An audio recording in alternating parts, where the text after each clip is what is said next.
There's a situation kwakuthiwa ama-big 18 i-gangster hayi yabaqeda abantu ngesikhashana nje sincane.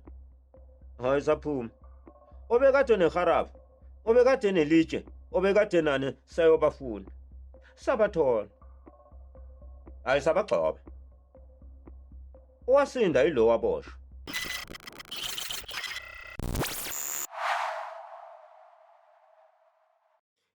Ukuzalwa kwami-ke ngizalwe e-Orlando. Ngiyinzalo yakhona-ke ile kuthiwa yothayela. Kodwa-ke phela angeke ngithi ngothayela kanjalo ngoba abangizalayo nabanamathele kimi, abangikhuselayo yilaba abadala. I-Orlando ekukhuleni-ke kwethu ibili ilokishi, nokho-ke ngoba bekuyilokishi phela eliphansi kwamasipala wamaBhunu.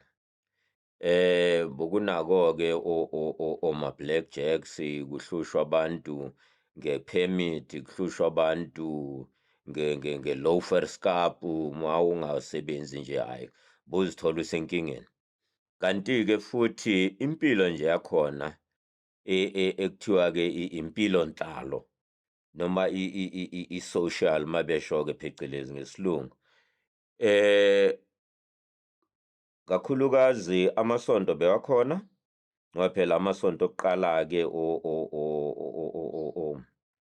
o-AME, oRoma, oWesile, o-Church of England bebakhona-ke besazibona-ke noma kukhula kwethu-ke besiswa-ke esontweni sibanjwa ngezandla. Kodwa-ke ngoba kuyilokishi umlando wakhona, abantu bakhona basuka ko-Prospect mabezoqala umlando-ke loyo esawuphatha njengoba siziqhenya ngawo ukuthi bathi mabesuka bethuthwa abantu, lokho-ke kokusunduzwa kwabantu abelungu amaNgisi ngisho njalo ngoba phela siyesihlukanisa ukuthi amaBhunu athatha kamuva ngo-48, kepha-ke makuwamaNgisi abantu mabesuswa-ke besuswa ko-Prospect lapho bebe ney'ndawo khona beney'tandi. Ikuphi i-Prospect like manje ibizwa ngani? Manje yile kuthiwa yini na i-Prospect la eceleni yini ko-Dorenfontein ngoba yonke leyo ndawo le lapho kwakuyila kwakuhlala khona-ke abantu ngoba-ke kwesuke kuphi besuke emakhaya kwaba yimayini kwase ngokuswela-ke indawo baqhasha-ke kulaba abakwade belungu beney'ndawo-ke benezindlu lapho amatayitili benamatayitili kwase kuqashwa khona-ke baziqhashisa-ke mkhulu-ke umlando-ke owomzansi mabengawazi abantu ukuthi umuntu ukuze asuke le emva kokuba adudulwe ney'nkomo zakhe zithathwe make fika la sokuvuka-ke ko-18 something kuvuka uvuko lelo ukuthi abantu kufaneke bayosebenza nakanjani emamayini, ukutholakala kwegolide nedayimani. Ilapho-ke kwadudulwa khona-ke abantu babuya-ke sebeze emalokishini. Emalokishi aqala ngoba kuthi kungaba khona imayini bese kuba khona imixhokovana ile kubizwa ngokuthiwa manje i-squatter camp, kuze kwakhiwe-ke izindlu kwakhiwa amalokishi. Kwase kuba njalo-ke no-Prospect-ke ilaba abaqala-ke kuqala-ke kuwe lapho Dorenfontein nalezo y'ndawo. Bathe-ke mase besuswa abantu bebona ukuthi hhayi laba bantu ngoba sebahlangene kakhulu nalaba babelungu nezinye izizwe bazoba inkinga, abakhontroleki noma bakwazi ukuthi babacindezele kakhulu ngoba-ke ilapho-ke ma uthi uthatha ukubheka emuva ilapho-ke kwakukhona-ke ikokiyane okuphuzwayo, kube khona-ke namarabi lokho kuthiwa amabhadi namhlanje noma idokfela, kodwa lokho kwakuba amarabi-ke mkhulu-ke umlando-ke okhona-ke nomlando okhona ngamarabi. Ikasi ayiqali manje, iqala kude le emuva. Ama-black jacks-ke angithi kwakukhona le influx control. Influx control lena kwakukhontrola ukuhamba kwabantu mabesuswa le kuba ijoin. Ikhona-ke igama lalibizwa nje kuthiwa phecelezi kuthiwe abantu, umuntu onsundu makeza la emalokishini njengo-Transvaal nalezi ezinye indawo, ikakhulukazi lezi ebesezithole igolide nani, bekuthiwa uyaye temporary sojourner, kusho ukuthi ma ula uba for 11 months ma umuntu, le yesi-12 ubuyele ekhaya. Fanele kuyobuyela ke ubheke leya ndawo ebeneyinkomo amanxiwa lamadala. Usho ukuthi la uzosebenza bese uthumela imali ngoba phela iy'nkomo nazo bosekunzima ukuthi zifuywe. So bekuba ne-visa or working permit of some sort Bokuba yiphemiti. yokuthi usuke Kuba yiphemiti yokuthi uzosebenza. Nepasi lakho koDompasi laba bokuba njalo ukuthi shaya isitembu sokuthi cha uzosebenza la. Nezindlu lezi ezitholakala bezirentwa. Uma-ke noma kuthiwa uyaretire noma uphelelwa umsebenzi, usubuyela ekhaya ngoba phela uyayi-temporary sojourner, awusiwa semzansi kahle kahle. Kusho ukuthi ubhilonga le kwilokhuzana le bese beyibizwa ngokuthiwa yi-TPVC state, kwakuthiwa yi-homeland. Kade iqalanga nje ngoba iqala ngamabhunu. I-homeland phela yile abayibizile yaze yangenelwa uFairfoot ukuthi cha, abantu ukuze bathuthuke bazawuthuthuka alongside abelungu, kodwa bakwazi ukuthi bangaba abelungu. Kodwa bona ukuthuthuka kwabo bazothuthuka ngendlela yabo yokuthi babe abasebenzi. Ama-homeland kahlukaniswe ngama-tribe. Njengoba ubona-ke ku-KZN, oXhosa, kuwoSoshangane, kuwobani, abeSuthu, beyihlukana kanjalo ukuthi mawubuyele emuva-ke ngoba ungasasebenzi sewungasenasidingo sokuthi ngoba ungasasebenzi manje kusho ukuthi awusekho umsebenzi wakho, abasakudingi. Yileyo-ke abathi-ke abaziyo izazi bathi-ke kwi-sociology ile-ke ukuthi hayi cha, la uyi-temporary sojourner, uyithuluzi nje. Mawuqedile sewuphelile uphawuni wakho ngoba usebenzela ama-capitalist lawo, ubuyele emuva kuye ekhaya. Usuyohlala-ke lapho noma udla udekhe noma wenzani, kodwa-ke usuyenzile iphathi yakho. Kusho ukuthi ngamanye amagama mabesho o-sociologist ukuthi uyayikhokha in a well-oiled machine. So that was i-system esa-aplya namanje, though-ke manje seyimaskiwe ngenye indlela.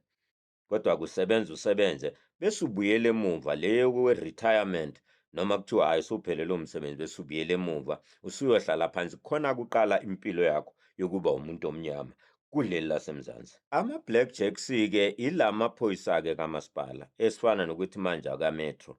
Njengoba ubabona-ke laba kametro bambe bekuhlukumeza abantu bebasuse ey'tradini bethi bangathengisi kufuneka ama-license. Kwakunjalo-ke amalokishi lawo i-Orlando njengoba kuwamalokishi okuqala nePimvini, i-structure nje okuyi-legal structure, wawungeke wakhe nomkhukhu, wawungeke wakhe ne-room, nemoto emile yayingafuneki. Bangene-ke ngokuthi bathi hhayi i-health hazard. Nale-ke i-structure ngoba phela urentile kule ndlu, awukwazi ukuthi ungasixhuma. Abantu babenza-ke beze benza amavaranda ukuthi bakwazi-ke ukuthi bahlale-ke ngaphandle nabo, cishe njengabelungu nabo bahlale babuke. Any structure osifakayo bekufanele ukuthi kumasipala sibe seplanini.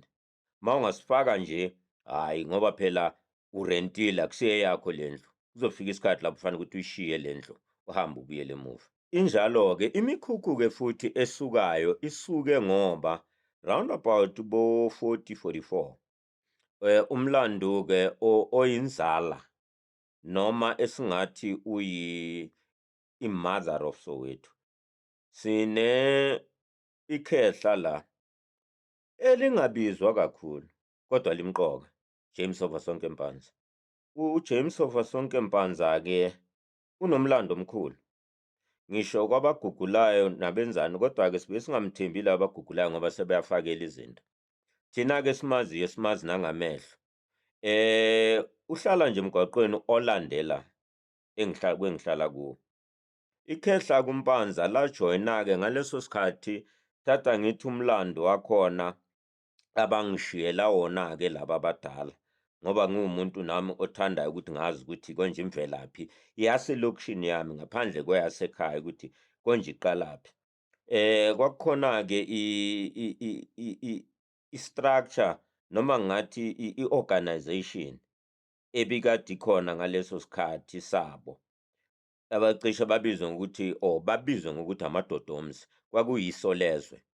iselezeke leli bokunganama organization ke Orlando amaningana abheke ezomphakathi esingathi phecelezi namhlanje mhlambe NGO noma NPO.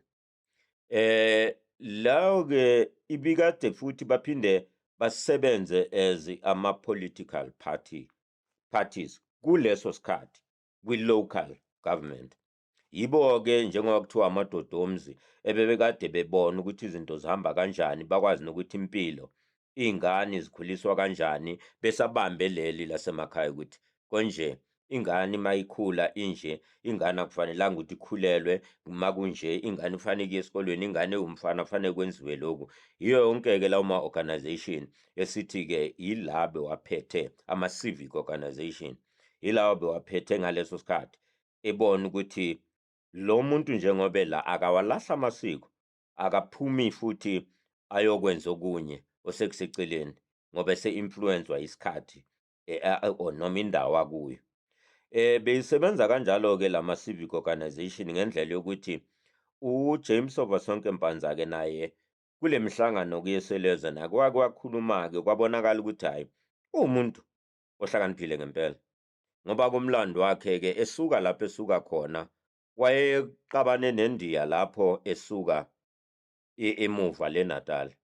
Kwatholakala ukuthi ayi kwaba kwashuba ngempela, kwakufanele ukuthi kaboshwe-ke, kodwa-ke ngoba yayihlakaniphile imambane, hhayi yazikhulumela, yaze yakhululwa-ke ngaleso sikhathi, yasiyahlala-ke Orlando. Around 1944 kulezo yikhathi uye-ke waqala wathi cha, nina-ke madoda njengoba sila, njengoba sifike ngo-1932 ngoba i-Orlando iqala ngo-1932, sesifike la siney'ngane zethu esezikhulile. I-Orlando-ke phecelezi kuthiwa ama-matchbox ngoba kukuyi-2 room houses, amanye kwama-3 room. Le ngane sezikhulile bokungasena privacy ngoba ezinye zilala ekhishini, amakamera kokunye mabili, and labantu beze ne-extended family. So kufanele kube khona ukuthi le ngane eseyikhulile akuseyingane usuna-25 lo muntu, so kufanele ukuthi athole intombi yakhe, uzohlalaphi ngoba kuyaliwa la ukuthi akhe umkhukhu noma enzeni. Wasuyasuka kuJames Ovasonke Mpanza kule azosuka-ke aye kule communal hall. Kusuke-ke lapho kuqaleke lento okuthiwa kusema-sheltersini, ama-shelters. Kulama-civic uMpanza-ke uyoweza nokuthi cha, uyabona-ke manje asihambeni siyokwakha lapha, kwabizwa ngokuthiwa ama-shelters noma kusemasakeni. Aqala lapho-ke ne-organization yakhe iSovasonke, omama laba babesithunga amasaka, begqoka-ke amaroko la uniform yabo kusemasakeni, labo begqoka amasaka, neculo labo-ke lokuthi hhayi sofa sonke nengwevu baba. USofa sonke leli igama lakhe eliphakathi lokuthi siyofa sonke lapho esiyakhona. Uma ubheka umlando uJames Mpanza, kodwa leli kaSofa sonke thatha ngithi uselithola la mayese kulezi zombangazwe ukuthi uSofa sonke ngoba negama lephathi kwaba uSofa sonke. Impilo-ke beyiqhubeka kodwa emalokishini. Sofa sonke-ke ijoyinwa abantu abaningi kwaze kwaba nomeya baboSoweto, kwaba nomakhansila e-Orlando bekuSofa sonke. Umlando nje omkhulu welokishi ongaveli kakhulu, kodwa bokungenako ukuthi-ke abantu bebangaphili ngoba yilesikhathi sencindezelo. Bebaphila khona iy'ndledlana bebaphila ngazo ngendlela yokuthi emveni lapha kwaze kwaba khona u-UBC. I-UBC le esejabulani manje.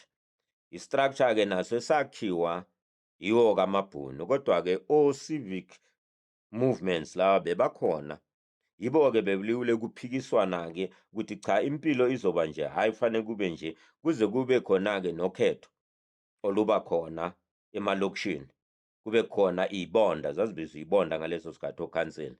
Kube yibo-ke abaphethe-ke, kodwa-ke kuyilesikhathi-ke samaBhunu-ke manje sokukhona o-West Rand Board, khona o-Diepmead, khona obani.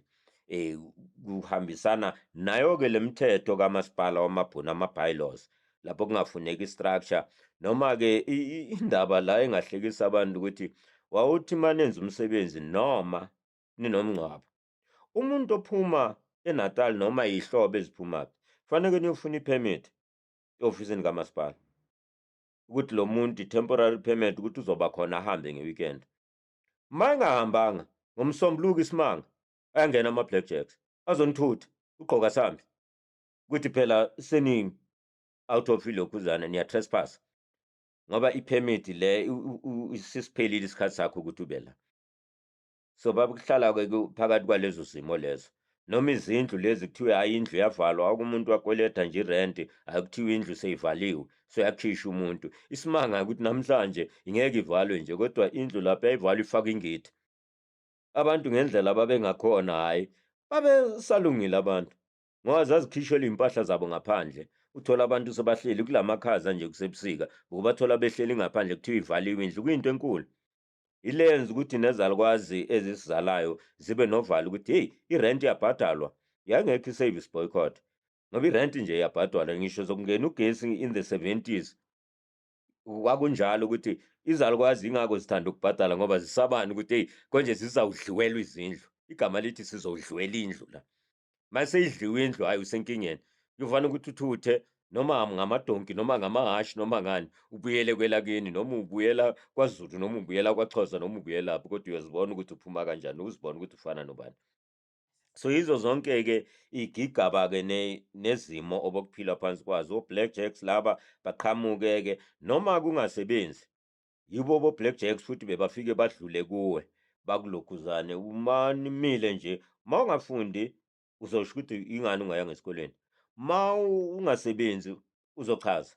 Ma uthiwa awunamsebenzi bakunika i-72 hours, either out of Johannesburg noma bazokufunela umsebenzi.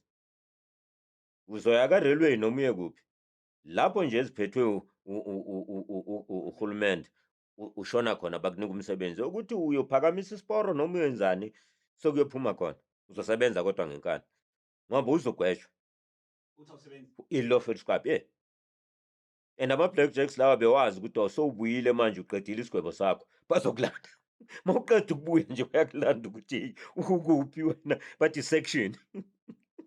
Kuzokuthiwa magebhula umhlaba okamasipala, ukugebhula umhlaba kwenze njani lapho? Lokho kugebhula-ke mkhulu iloku-ke okokuqala kwama-shelters. Njengoba eyokugebhula lapha ngithi waya nje emva kwe-Orlando Stadium lapha ngale kwesport umpanza nabantu asuka nabe Orlando. Laba-ke manje bosokuyingane ezisezikhulile zase-Orlando ezifike nabazali bazo, zase ziyokwakha-ke ama-shelter lapho lamasaka. Ilapho-ke abaqale khona-ke ukuthi-ke ukuqala-ke njalo ukuzalwa kweSoweto ngoba bathi bosokuyi-site and service, kuze kuzoba khona komroka, ojabavu, obani, bese benaba-ke njalo ngoba bokuthiwa bafike bafake la le mikhukhu kwakhiwa indlu la umuntu useyangena endlini. Bosukuqala kuyona i-urbanization ngoba yaqala ngalesikhathi abantu bethuthukiswa besuswa bezosebenza emamayini. Manje kwase kuvuka-ke le Soweto isizobizwa ngokuthi South Western Townships. Iqala ngakho-ke iqala ukuthi isuke la e-Orlando kuye ema-sheltersini lapho, isuke-ke lapho bese iyanaba-ke konke-ke kusokukhuphuka kuyodube kuyobani, uyibone iSoweto ingaka nje. Yilo eqala khona la ithuthuka, yile shoshovu ikhehla leli uJames Ovasonke Mpanza esithi-ke uye kubaba weSoweto njengoba i-Orlando iwumama weSoweto.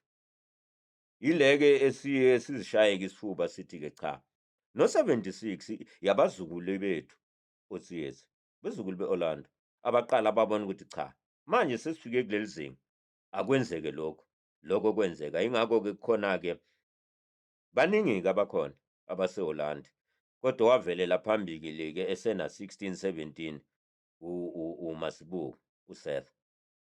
Kuleyo mihlangano-ke yayikhona-ke uyabona ukuthi ayinqamuki lento, i-Orlando nje libe liyathinteka kulezi zinto ngoba iwumzali, iwunozala weSoweto.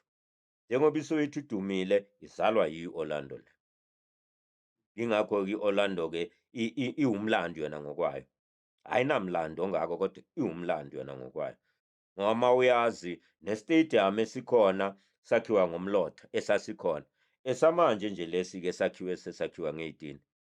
Kwakuchitha umlotha wabantu base-Orlando, i-stadium sokuqala. La kwadlala khona-ke zonke-ke o-Kaizer Motaung, o-Scara Sono, o-Baboon Shepherd, yonke le genge yadlala.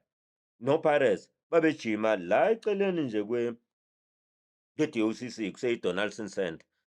Yilapho i-Pirates yayijima khona. So ingakho-ke sithi-ke ngingabala ngithini? Okubalayo nje no-Orlando High iproducer nje iy'hlakaniphi ezithize ney'shoshovu ezihamba phambili kwipolitiki nososayensi o-Reginald Buleu oyi-professor nuclear physics. Bakhona-ke no-Wellington Shazibana ababulawa nabo beyishoshovu futhi kwezombangazwe. Kuningi nje esingakubala. I-Orlando iwumlando ngokwayo. Ama-trend ebekade bakhona ngoba no-gangsters laba mangikhumbula ukuthi makusekhona lamadodomzi lama-civic it's on record ukuthi bathi mabeya ku-superintendent okhona ngaleso sikhathi noBhalandini, ngoba kwakuBhalandini yokuqala mayiqala ko-32. Bathi mabeya-ke kwabanye abamlandelayo no-Kha khona kwakuthiwa u-Mr. Kha, wathi bekhuluma naye lama-civic organization ukuthi nabo ubugebengu buyaqala ngoba abantu bazinyamazane. Wathi hhayi, impendulo ayisho wathi cha, akunabugebengu. Iy'ngane ezigangayo yilezi ama-illegitimate children. So illegitimate ngoba kuyisithuko esikhulu ukuthi njengoba la makhehle la ezosebenza la, sengisho omkhulu bezosebenza la, kusho ukuthi batholana la nomanyewu noma obani, iy'ntombi lezi bese bazala iy'ngane, le y'ngane azinabo yise ngoba phela bona bagane, kusho ukuthi illegitimate ngoba baganiwe le makhaya bashiye imindeni. So laba abahlala nabo la kusho ukuthi kwakuyisithuko nje sinzima ukuthi thina la elokishini njengoba sikwi-township si-illegitimate children ngoba sizalwa abantu abanamakhosikazi ekhaya. Laba abala kusho ukuthi hhayi ilokhuzana imidlwembe nje iy'ngane. Kusho ukuthi yile mpilo-ko bese be-adapter kuyo eye-urban le yasemalokishini kuze-ke kuqale manje. Iy'ngane-ke yinayo la iqala khona-ke. La manje mase kuzothatha ukubuka futhi ukuthi babeyicabangile kodwa bangayicabangisisanga ngoba le ngane esizelwe la awukwazi ukuthi ichumanise nekhaya noma uthi yaseNatal noma yakuphi. Izelwe la, ine-address yala, izalelwe eBhara. So uzothi yakuphi? Ngeke uyithathe uyoyibeka le. Kodwa-ke ngandlela thize-ke amabhunu ayekwazi ukuthi athathe i-homeland ayilethe kuwo ngoba athi hhayi wena, kwake kwaba khona le bathi ilikwalo lamusipili or yini incwadi yondwendwela. Yile-ke i-dual citizen kodwa usemzansi. Ngaleso sikhathi unale yase-homeland, ngapha unaleli pasi langapha. Kona lo dompasi lo barcoded, lo onamanamba amaningi, hhayi-ke lo oqala nge-date nge-year of birth yakho. Lo namanamba amaningi abo-000 bani bani bani bani bani. Yayisho-ke nayo yayisho okuthize ngoba wawulibele ubalwa njengombila. Leza y'namba zisho okuthize lapha. Kodwa-ke manje nale birth certificate mase uzothatha ipasi, sewuzothola ipasi, uzothiwa owakuphi ngoba ubhala nge-address yala ngeke kuthiwe. Yilapho-ke bekuthiwa-ke sewuthatha kabili. Unale travelling document esemzansi, awucross i-border, kube yile pasi. Leli pasi elabelungu lokusebenza. Leli-ke incwadi yondendelo ile uzosebenza ngayo. Mawufika lekhaya uvumele ukuthi noma uya enduneni noma uyakuphi, mase uyongena kwaziwa ukuthi wena uzalwa la. Sibuyela kuleya yama-Black Jacks. Kangangokuba naku-railway, ku-railway bekunamaphoyisa ka-railway. Yilapho wawubuzwa-ke ipasi, kuthiwa iliphi ipasi. Phakathi la i-special. Le special ile ncwadi esho ukuthi uyasebenza. Ma ungashayanga isitembu sokuthi noma uyibhadalile i-tax noma uyibhadele, hhayi ngaxoxa nje yase-Chrysis. Ngalezo y'khathi ababesebenza kwakukhona iphoyisa okuthiwa umshangane, lalibamele estation. Abangakukhokhanga i-tax, i-special lesi singalungile, awusenkingeni. Iteksi yani oyikhokhayo? Ekhanda yokuthi phela ula elokishini kufanele ubhadale i-tax. Emuva lekhaya iy'nkomo nazo bezibhadala bathi yini ukhanda spence le tax yakhona, ngapha nawe ubhadala i-tax. Kufanele ubhadale i-tax vele kanti uhlalaphi? Ubhadala i-rent ngapha ubhadala i-tax. Idonswa lapha futhi lapho usebenza khona. Uma ungayikhokhanga usenkingeni. Wangasebenzi? Uma ungasebenzi, yilapho phela uma ungasebenzi yakushela futhi ozankosi. Ufunela umsebenzi. Noma uyofaka ku-railway ukuthi ubhadale le tax. Ayikho yenza njani? Yileyo ngcindezelo-ke bokushuba ngempela. Izimo-ke okuphilwe phansi kwazo-ke, uma ngithi-ke i-Orlando, yebo, ingaba unique in a way, ngoba iziphethe zonke lezi zinto. Nale kokubuyela ukuthi kule ma-period, njengoba siwahlukanisa nge-decade ukuthi kule kwakuliwa le, yile kwakuliwa le, kodwa-ke nepolitiki lebelikhona-ke, uma izophakama-ke ngempela, yilapho kubonakala ukuthi cha, ake kuhlanganiswe labantu, ngoba bonke beze ngendlela yodwa. Basuswe emakhaya le, ngoba sokuvalwa into zey'nkomo, kuvalwa ukufuya, kuvalwa ukwenzani, sebabhokile ngempela amaNgisi, kwangena namabhunu, sokunzima. Kwatholakala ukuthi nakanjani manje faneke beza bezosebenza ukuze bakwazi ukuphilisa leya mndeni. Yaqala-ke lapho ukuthi cha, ake siqoqe labantu njengoba sebala, sebangaze bakhohlwe ukuthi babuyela kuphi. Yilapho-ke igama belithi-ke umhlaba wethu. Njengoba uzwa-ke kukhona amaculo kuthiwa mabayeke umhlaba wethu. Khona nje i-LP kaMakeba eyaze yavalwa in the 60s ingaculi. Lokhuzana indoda emnyama uFerevuti, zonke lezo. Leyo LP inzima kabi. Wawuyishaya ngempela uma ungezwa nje ukuthi hhayi uzwakale, kuba khona iy'mpimpi ezithi hey loya muntu unayo i-LP, habe bangena manje bazothatha leyo LP. Ngisho kwancwadi, uma ngabe uthola incwadi lezi ezibhaliwe ngepolitiki, hawu bezikushela. Iy'ncwadi besesizithatha esizifundayo ezasihlakaniphisa, sizembela ensimini. Awukwazi ukuzibeka endlini. Ngoba uma befika abapequlula indlu le bafuna leyo ncwadi. Ukuthi phela lo muntu omnyama akufanelanga afunde njengomlungu, akufanelanga aze. Okwakhe ukuthi uzosebenza la nenzalo yakhe. Kufanele ukuthi uproduce laba umsebenzi. Mase uzoproducer manje ohlakaniphile, hhayi, osefuna ukuthi abe kwipolitiki, hhayi, sofuna ukuziphatha, wazini ngokuziphatha, yithi esimphethe. Though kuningi okwenzekile or mhlambe nami a bit on the other side of age, kodwa-ke from ngizibeke nje ngami ukuthi ngaleso sikhathi-ke sisukile kule period yaboma-Black Jacks, kwaba khona-ke le kwakuthiwa yini ama-riots, kwathiwa ama-unrest yini, bayibiza ngegama labo. Kodwa-ke thina-ke esaziyo ukuthi sasilwela le yokucolonizer within i-colonization futhi, ukuthi manje yonke into sesoyifunda ngesibhunu, ukuthi manje yonke into faneke yenziwe ngalesibhunu. Ngoba bowuthi noma uya emsebenzini bathi ezitwetaleg, uma ungekho twetaleg, hhayi cha, usenkingeni. Kufanele kube bilingual, and i-bilingual hhayi ngolimi lakho lelo ozalwa nalo, i-vernacular yakho, isilungu nesibhunu. Uma ngale amabhunu angafuni ukukhuluma lesilungu, isiNgisi, kodwa isibhunu bafuna ukuthi usikhulume. Noma ungasishwaphuluza isibhunu bo-right. So amabhunu wona bengamelanga bilingual? Amabhunu bengasifuni, ingakho bebabizana ngoRooinek, obani bani, obani bani. Abafunani labo bantu. Ngoba amaNgisi laba bengafuni, ngoba amaNgisi behleli phezu kwabo. Yibo bebawomenenja. Umkhulu, to be honest with you, i-survival yethu, it was when ukwi-sport, but you couldn't escape. You couldn't escape zonke lezi zinto. Because yimi nje, round about 77, I got shot. Either time kuyisiphithiphithi. Remember ukuthi 76, 77, it was very tough. You never knew ukuthi uma uphumile uzobuya uphile. Noma mawulele kuzokwenzakalani. Ubungazi. So lezi zinto zenzeka around us, and we are part of it as well. Nasesikolweni siyaya at any given time, bokungena sokungena i-teargas ngefasitela. So kufanele niphume nidle phansi. So ngaleso sikhathi-ke bokuwafa.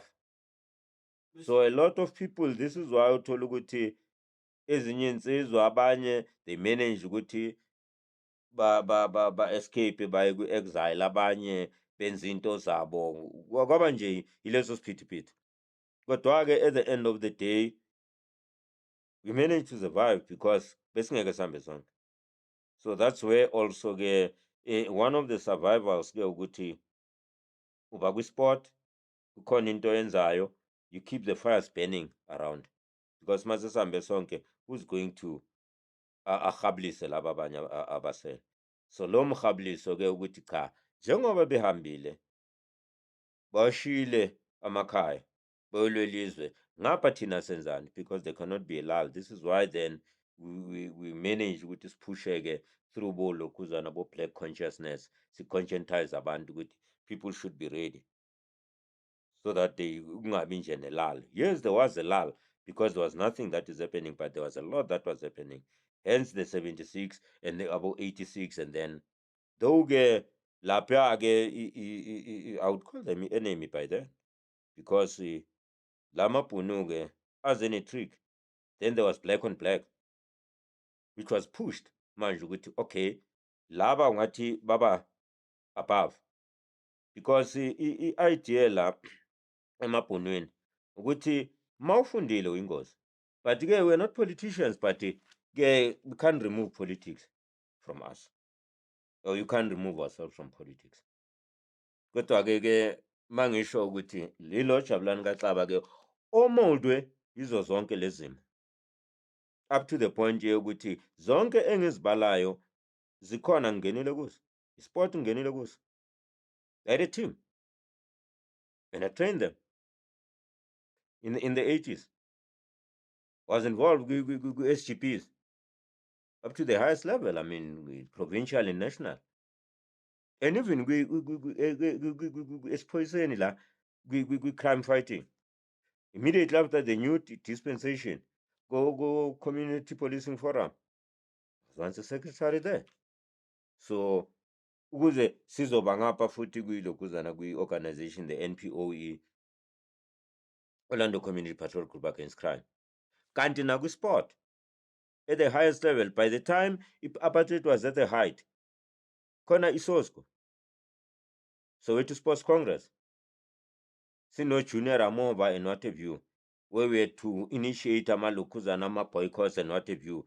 By the time sekungena amalokuzana ama-rebel teams ezezodlala la ukuthi no, we cannot. This is an abnormal society. So nesport besisrana along those lines. So I was still there. With community, as I said, you had to do something and you had to be involved in something. So involvement yakho, not only ukuthi you're whiling away time, but iyakubamba nayo. And once usubambekile, and looking back also, as I'm saying, ukuthi partly it's because we environment okuyo. If even the background yakho, your parents involved one way or the other, so you'd also want to, because the people also about influence as role models and as ilokuzana mentors. Those are the people who were involved in community. And that's where one had to realize that for anything to be ilokuzana successful, you've got to fold your sleeves and then ube khona and be part of it. You know, crime, ihlala inathi, cannot escape it, because more so because one urban areas, there's a whole lot of study about that, because now abantu abeza ku-urban areas kimifuta kamifuta, and beza with mentality ukuthi ama-greener pastures. So if they don't get that, they'll turn obviously for a survival to some other things. This is why, excuse me, kula ma-civic organizations engikhulume ngawo before go in the 30s and 40s and whatever, la madodoms ayegada kona lokho, into ezifana ne-crime ukuthi ingane kaspanspan, because mangithi leli bhunu lapho nje ukuthi ingane zenu ezigangayo, so you can't come to us and say konje kwenzakalani, it's your problem. So namanje even by then masizoqala, that's still the same thing. because abagangayo nobody from outside ozoganga la, abantu abaziyo yilaba bethu, yibo-ke abalanda abanye because belokhuzana bedukisa umkhondo, balanda abangani bachomane nabangani bona bayoganga somewhere laba baganga ngapha, but ama-proceeds akhona bayawashera one way or the other. That's where then you would see ukuthi okay, i-crime manje kodwa-ke with i-trend, because now azifani le khathi. By then we realize with with the influence also your TV and le doubtfulness yokuthi konje uphoyisa ngoba somngena umthetho ukuthi uphoyisa akatatrapi, uphoyisa akasashaya kenzini, sobo sokuthela wayeka. Meanwhile le influx yabantu from emakhaya isi-relaxiwe, so uthola ukuthi ema-hostel kwi-quarter camp le genge esuka kwi-countryside iza ngapha as young as bo-16 17, laba bantwana mabesuka befika la omunye akasafundi uzophila ngani? Laba bala elokishini bastruggle ukuthola umsebenzi because imisebenzi-ke masibheka futhi uthola ukuthi ikhona le e-influencer leyo, ngoba emabhunwini zonke almost everything lama ama-SOEs state owned ilokhuzana enterprises bezise kwi-state fully 100%. Ingakho bokwazi ukuthi makune-section bakuthathe bakulahlela ka-railway, bakuthathe bakulahlela e-post office, bakuthathe bakulahlela esiphoyiseni. You see, as I'm saying ukuthi mawu-involved kwizinto ngapha uyabona nawo ama-drugs, naku kwenzeka lokhu, naku but le nto ya-escalate. It was just so common. And mhlambe le nkinga engiye ngisho ukuthi eMzansi into wrong sesayinormalize. So I'm one of those owathi cha makunje, bathi mabeza abanye bathi nazi le idumbu sesivuka kuneyidumbu, ezinye zikhandwe ngamatshe, ezinye zibulewa, wazi ukuthi bokwenziwana. Cha ayibebuhle jwale, ake sibone ukuthi la yini kanti lesidlayo kwenzakalani. Uyazi ukuthi nilala kukahle, niyavuka ekuseni sokukhona ombozwe ngamaphepha, hayi nangelokhuzana konje bathini le bag, i-body bag izofika muva, usembozwe ngamaphepha. So we couldn't afford that because siyazi lento ukuthi le obaba kade bukhona ubugebengu esasibona kwakuthukela ukuthi sibone umndeni usuhleli lapha sokugwaza umuntu, umuntu umbozwe ngamaphepha sokuhleli balikuba mahetleng omama. So we didn't want that. And in particular ngaleso sikhathi bengikwi-sport, ngikwiloku naku-SGB. I said, now that this one iyaqhamuka, ake nami ngifake igalelo. It was not about me, but it was about ukuthi ngoba ngila, what do I do? Ake sihlangane nabanye mabethi hey uyabona ndoda ukuthi kwenzakalani, athi ake sibizene umhlangano. And kulowo mhlangano, ngoba lo mhlangano futhi wandulelwa esinye isigameko. There was a situation okwakuthiwa ama-Big 18 i-gangster, hayi yabaqeda abantu ngesikhashana nje sincane, hayi saphuma. Obekade neharafu, obekade nelitshe, obekade nani sayobafuna, sabathola, hayi sabagcoba. Owasinda yilo waboshwa. Saxakwa kodwa ngoba phela kwasekuyiwa kuma-roadblock asazi ukuthi asefunani ngoba kuthathwa netshotsho. Ezinye izinto zazivela la sasingalungisi only igazi, sasilungisa nalaba abagangayo manje, iganga ezilapha, ngoba bangasafuni, kugcine bangasafuni ukuphuma nathi ngoba bebona ukuthi siyababonela abangquni ngoba bathatha itshosho. So but all what then we are saying ukuthi ekuphumeni kwethu siphume ngoba besiwazi ama-sports and besazi ukuthi mabetshayisa abantu behle etrainini noma behle ematekisini, njengoba kuyi-winter kanje, ilanga lishona ngabo 5:30 to 6. even to 6 sokulate sokumnyama 27 minutes past 5 ilanga selishonile selisithele kuyaqala owehlayo lapha uyaphuthunywa so besazi and nale genge ebesiyikoleka besiya kona sithi we had one other engabhalwanga ukuthi you set a thief to catch a thief. This is why, with all due respect, azange sabandlulula ukuthi ama-ex-con because they know. And there's no connection yalaba abaphakathi because okwenzeka elokishini bakwazi konke abasejele that very moment kwenzeka. So there are a whole lot of things okufanele sibheke ukuthi konje makuganga umsuka yini and sithola kanjani le information because we are living in an information period. Information is very important. And we can no longer ebekade sikwenza by then, yes, siphumile and we had our successes. But now, because ama-trends ayashintsha, mhlambe manje sesinida artificial intelligence, AI. At any given moment, we knew, even now, we knew what is our targets. But then, by then, it was heightened. And we had to be vigilant and extra so. Because ukuphuma kwethu mhlambe nje let me explain a typical day masizophuma. Would either meet, see a police station by the time isihamba nabo oppose. Besizo a police station, but sesisuke senzani. We had one thing, either we pray or phahla, one of the two. But we knew, oh, by the way, one of my colleagues used to say, we are fighting against the soldiers, the evil of that, it's got devil. So he used to say that, and we used to pray, and genuinely so. So whether that was a prayer or what, but then the typical day would go there, siphume nabo, then it's chais. But then masisamba sort, sipuma, same what to call, a ritual.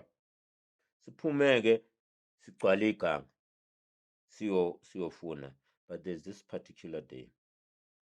I won't be doing justice, manga ishong with mina ngingokami. And at that time, there was no chairperson about it, though I was a chairperson, but Bengpuma. Footbeat. Much as station commissioner, besingambiza ebusuku Mashaw, may his soul rest in peace. Bekaphuma, nango 12. Ashiya comfort yomuzi wakhe, nonkosikazi nabantwana. Azathi ninguphi na sita, sikule ndlu i-target kanje. Sifuna i-backup la. Because sizongena la, simosha umabelwa siyalo. Aze. Aphume nangamashot. Azongena. So that particular day, I think it was around about January the 18th or so. Was it 2000 and what? 2002 or somewhere.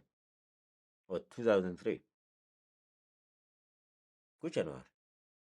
I was out with the basi split hanag.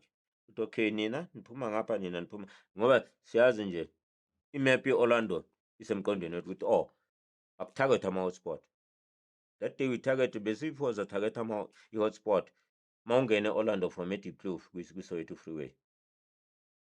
Bhaqa umuntu lapho or wayiphelezela or wayenzani simbhaka sithi lo ohamba ukhokhobe ey'hlahleni sikhuphuke kulayitile hayi simfleke down yendoda ngokuhamba ngey'nyawo awuthi sizokubona uhamba nengane encane awuthi sikubona ukuthi uphetheni masisondela kuye even ama-reflector ayasho ukuthi ngoba the guilty are afraid mase si-close njengoba ulapho nje ayakhupha umuntu fired 4 shots one igaceke solar plexus la bulletproof. Leyo bulletproof is 252 what 25 or 52 ayisasebenzi was retired was wearing it shaye la gaceke shaye ngaphi gaceke tshela abasemva kwami ukuthi ye madoda ningazi ku right hand side izane ngapha ku left hand side because lo muntu akaqedi ukudubula that time mjampela bambi across ilokhuzana the Soweto freeway placate kulokhuzana kwi-barrier le disarme isibhamlesi. So apparently leo iricochetile shaye esandleni it may ricochet ngene right through what even op ekhona But because was that much alert, eh?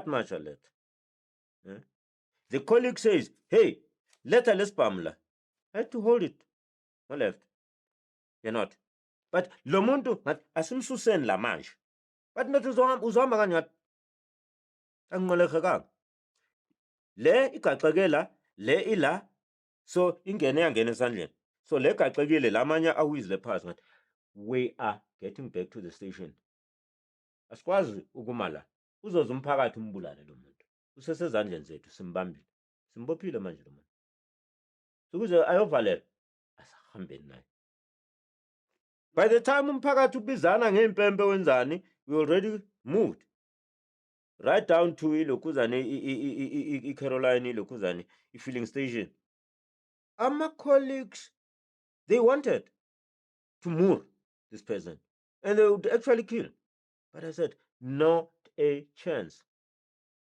Not a chance. And they listened because fortunately there we're all disciplined. And we still are. Because we don't have a record yokuthi sinelokuzana. Sine case ye vigilantism. No, we're not vigilantes. That's why we could, somewhere around 2001 or so, or at a later stage, we went through the Felicia Mabuza subtle show, where Bokono Mapocho, Amatamach, and what have you, where they used to murder people. We said, no, we're not. Because we are guided. We're actually teaching Opos about the Criminal Procedures Act. Because they didn't know. They were stunned, Maspachel, even SSB National, because a station. Business National twice or thrice is a solver, a station. That's how hard we had to work with a station. Sisazi ukuthi siyasebenza and bazothola position one. But all those things, the guide was Criminal Procedures Act. What does it say? It allows for a citizen arrest. But what do you do there? You can't now use that and at the same time best use Butlov. Because umuntu mayitholakale kanjalo is presumed innocent up until proven. Even those who on the spot.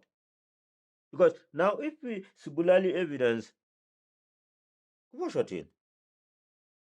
hence I'm saying if that day that man was killed, it's not record with sabulali.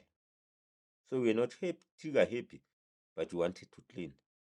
Remember, Uguti, we are not here guma groupings afana nalaw or gumpagati. Uguti for revenge or for my personal. That's why we wouldn't encourage any kind of corporal punishment or violence.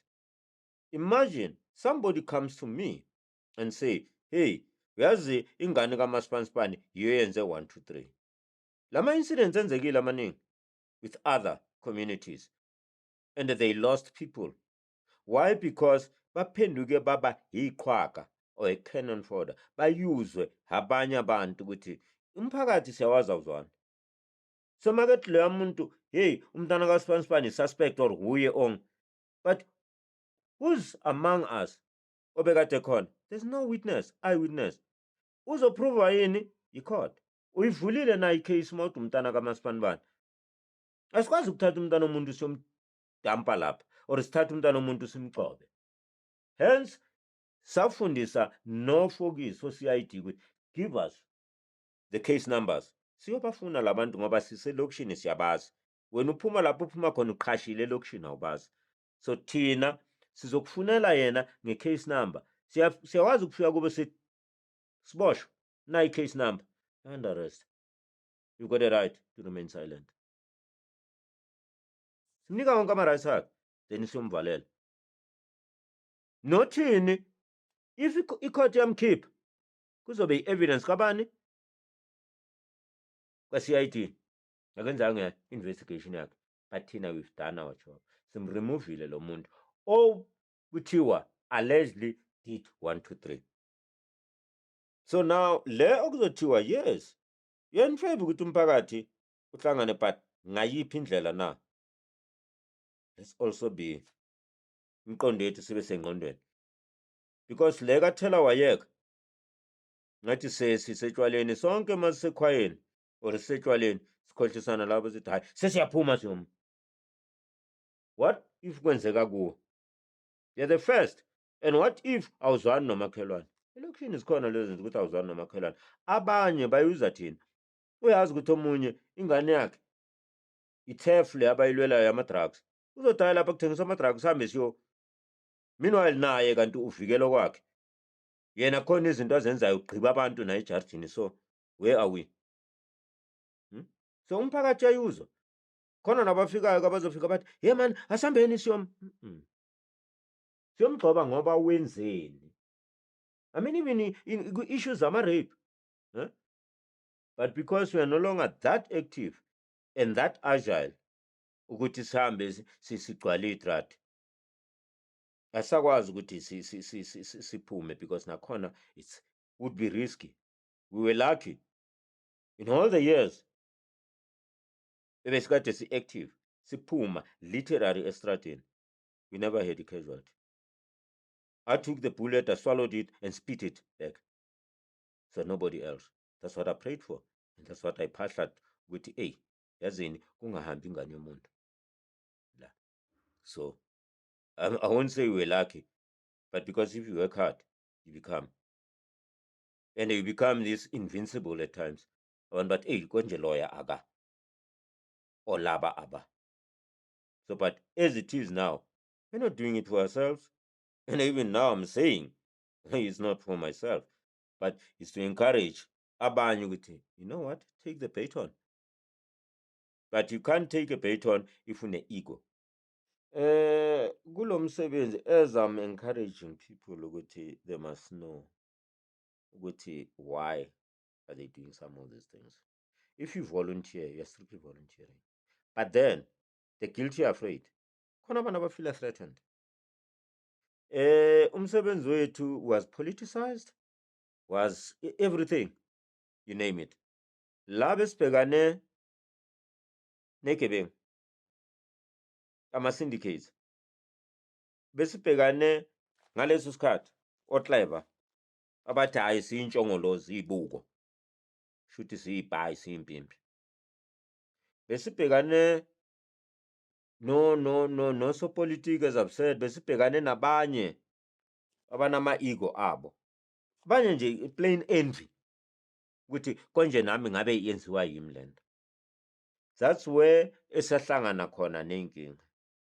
Esiphoyiseni sibhekane nezigangi ezikhona eziganga ezithatha ijojo ezidla ama-case. Abanye baze bayeka umsebenzi baboshwa nokuboshwa bekokapteni ngoba siba-exposile. So osopolitiki sangahlangana nabo because banenkinga yabo and they're the problem, nathi. Inkinga yabo kwenzekile ukuthi sibe nenhlanhla le ukuthi sisponsorwe with the late Greg Fox, the G-Fox company. Kwathiwa kwaba nesimiye campaign, kwathiwa hayi sisponsorwa i-DA. Yabona manje ukuthi besukusiqhatha nabantu ukuthi sisebenzela amabhunu or sisebenzela whatever political sector. And crime cuts, it cuts across. It respects no what you call. Mncane umdala uye-politician uClever yini. Mase oClever baphendula ngokuthi mase bethathelwa ama-wheelchair, bethathelwa amavili ey'moto zabo, then they would come and report to us. Le gebengu mase zihlashile zodwa, sezishunqisana zodwa manje, they still came to us. Hey, osipanisipani sowenza lokhu, they volunteer information ngoba sokufuna ukuthi kususwe lona. Le nkinga-ke manje ukuthi when now uface zonke lezi zinto and more so la usqueezwa, ubone ukuthi uyasqueezwa, kwapoliticizwa even istation, the police station itself, because makupromotwa the commissioner besinayo uMashawu makungena omunye waqala wasiphendulula wasibuza ipasi nespecial kuba niwobani nithini hayi akufanelanga niphume hayi akufanelanga nithini are you politicians ayewathathi muna wo bebuhle yaqala nje indaba ngokuthi siye kuye sithi wemphathi wesiteshi sicela i-information ingcukacha ngesiteshi sizokwazi ukuthi sisebenze nawe ngoba umphathi ohambile besisebenza naye but sifuna ukwazi ukuthi personnel yakho iyakwazi na ukuthi isebenze ne-Orlando ngoba umphakathi wase-Orlando uyakhuphuka uba mningi so i-personnel sasekhona iy'moto i-equipment nako konke asifuni ama-personal details ukuthi konje ubani uhola malini sifuna ukwazi ukuthi lezi ezikhona onikwe zona ziyawunelisana lo mphakathi sizobuyela kumphakathi siwutshele as an NPO registered because there we used to sit kuma-meetings. That's why we didn't even go to provincial. We sat kuma-meetings on daily basis. I used to sit there, ama-stats bewala ekhanda because anything that would have happened over the weekend or when Monday morning it's a meeting, Tuesday it's a morning, into siyithola isase-fresh oboshiwe okwenzekeni even telephonically uzothi muna sowehlayile into so and then I know as a member mangifika sengiready I've got to throw ama-questions ukuthi kwenzeke nini kuphi and how and though ibifuna i-confidentiality but the fact yokuthi besihlala lapho we knew what was happening. So with this one uze neyakhe philosophy sathi okay-ke in this instance angeke sizifostele ngoba sisibopho police station i-structure sakhiwe sizomita ngaphandle but sicela sinikeze ingcukacha ukuthi le esaqala ngayo besazi ukuthi imoto ezinje zikuphi ezinje zikuphi but la manje ngoba umusha zingakho imoto siqale on a clean slate nawe ngamabonga ukuthi sazi ukuthi singazi uku-accuser or siye kumphakathi sithi hayi mabethi hayi amaveni awekho singazi ukuchazela umphakathi ngoba bazobuza ukuthi ngoba nina na patrol why and asikwazi nathi ukuthi masiphumile sibophe umuntu lapha bese simhambisa ngenyawo because immediately simbopha so sezandleni zethu ake kuthiwe kuyadutshulwa lapha adutshule lo muntu icala likithi. That's a law of causality. Simthambe kanjani lo muntu sahamba naye usho ukuthi yithi ukuba beka yedwa bekazokwazi ukuzibalekela ngoba simbophile ubulawe yithi this your jive record ngalokho so besibuzela lokho ukuthi-ke sinike ingcukacha umqulu lo saze sawulanda kwi-province because refuser sabona ukuthi osihlangane ne-politician kwaqala-ke i-relationship yaba very sour sesiphuma-ke manje saqakwa futhi nawo ukuthi la manje why faneke manje sibele siphuma siyobopha labantu sibase kuleya police station esingafunwa kanti sibasephi labantu esibabophe sibanikeza umphakathi bagxobe nathi hayi-ke ake sihoxe-ke sibukele-ke nathi ngoba sesiwenzile wethu umsebenzi la soke sibone ukuthi-ke though we know and we are well aware by then ukuthi okay ngahle kuqale ezinye ibhili but you know there's this sobering moment ukuthi ake sibuyele emuva bathi utsheshela mrawo sobaliya kungikastamina then yaqala-ke ya-escalator nama-problems kwaba ukwamazenzela njengoba manje ingasakwazi ukukhonakala because ilegacy ye-G-Fox ngihleli la I'm not ilokuzana blowing my own horn kodwa ilegacy ye-G-Fox you ask anyone Orlando ukuthi hey i-G-Fox bazokutshela bathi labo bantu they left no stone unturned. Labo bantu they never had favoritism. Labo bantu they never politicized. Labo bantu they wouldn't know what to call. Though bespendiwe but then ke lembala espendwa ngayo bebasigcobisa ngamafutha ka Aaron and Devin. Say accepted. So, but now, somehow we regret, with yeah, because osbanban, nalaba bekhona, ngaleso sikhathi, whatever they did, failed. They failed the community. Of which now, we're still part of that problem now. Baginqika manje abantu. And the crime, you don't leave ama-gaps. Awuyenzi ngokuthi uyilwe ngama-fits, stops and starts and what have you. Because laba bantu bayaplan.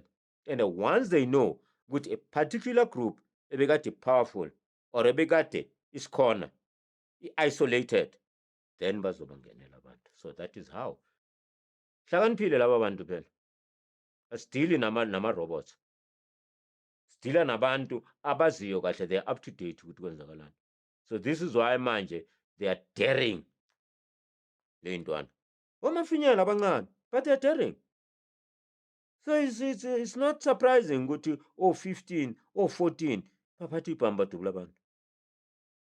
So but bazalwa obani labantu, baqashiswe obani, and all the things. So anyone ofuna genuinely kuli crime, fanele azinukele yena amakhwapha kuqala. You don't go to umphakathi ngoba uyoziklina. You go to umphakathi ngoba uyolahlela igalelo lakho. Mawufuna ukuziklina ngomphakathi, then you're in trouble. In big trouble. Umphakathi uyawuseva so that mawundlulile your legacy, history will judge you, whether harshly or otherwise, ngezenzo zakho. And what the evil that men do will live after them. So some of the things manje, we are paying the price. Zalezi zinto ezenzakalayo. But ke abantu, comparatively speaking, yes, manje le period esiyenzile, yes, kungaba khona izinto okufanele zipolishwe up, kube khona izinto ukuthi up the ante, ngoba manje sishubile kamazenzela. But ke kune technology, kunayo yonke into, the very phones, kufanele nje one of them, the very phones ezikhona, ama-smartphones, kodwa abantu babanje inkunzi bathathelwe. The very phones, singaba ne-app ethi umuntu make kube ne-panic button ukuthi uma isendaweni ethize ine-location qa sokuyaziwa ukuthi endaweni ethize khona umuntu owenzelwe owehlelwa yilokhu, uyaphuma wonke umphakathi, bazobaleka bayephi.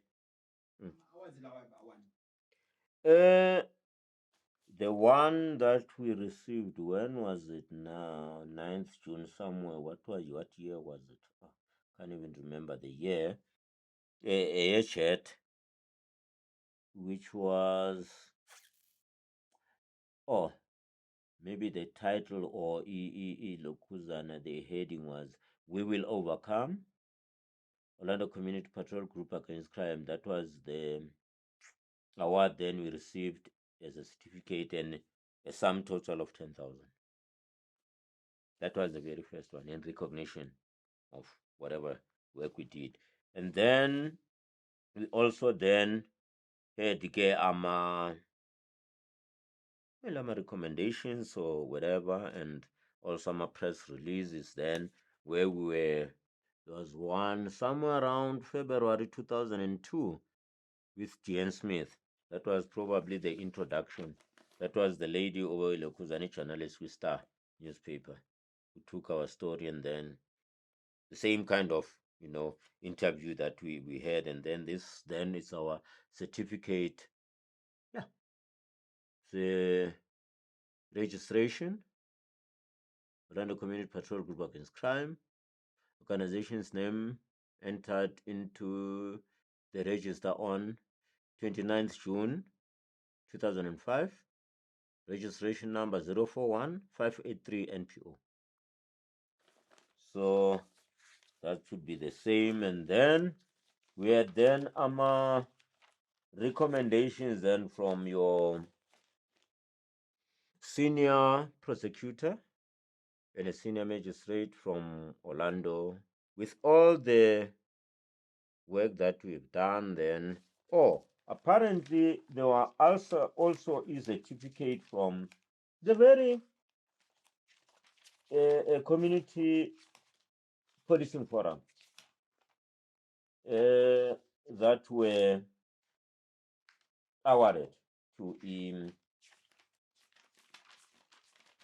Orlando Community Patrol Group Against Crime.